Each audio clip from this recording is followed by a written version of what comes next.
Mrs. May said she was open to the government contributing to EU aid programs at the Munich Security Conference today. She made the remarks in a speech in which she said, "Europe's security is our security," and called for a post-Brexit treaty with the bloc.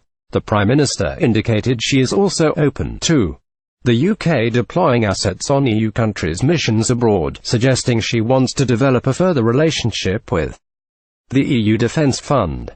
Under legislation signed off in 2015, the UK government has to pay 0.7% of gross national income on foreign aid.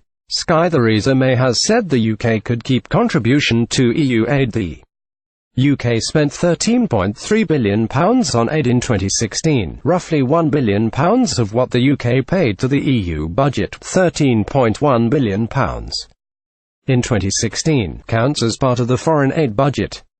Mrs. May's suggestion that the UK will continue to pay foreign aid cash to the EU after March 2019 is likely to rankle hardline Brexiteers. In October last year, the Daily Express launched a petition demanding an end to Britain's foreign aid spending. SKYTheresa May called for a post-Brexit security treaty with the EU after Brexit. Britain's overseas aid commitment amounts to £1 of every £7 spent on aid globally, courtesy of the British taxpayer. Data from the Organisation for Economic Cooperation and Development showed 28 leading industrialised nations paid out £86 billion between them. More than £12 billion came from the UK, who gave twice as much as France. At the time of the petition's launch, Tory MP Peter Bone said, "One of the things that annoys my constituents and the rest of the country is that we are giving money to projects that are just not justifiable." Earlier this month, Jacob Rees-Mogg presented the Daily Express petition to Downing Street after more than 100,000 readers signed it. The European Commission's website claims the EU is the most generous donor in the world. It also states that EU constitutions contributed $15.56 billion. £11.09 billion of development aid in 2015. The Department for International Development stated that the UK contributed £12.1 billion in global aid that year. Foreign aid has been thrown under the spotlight even further after Oxfam was told it will not receive more funding because of the Haiti sex scandal in the charity's leadership.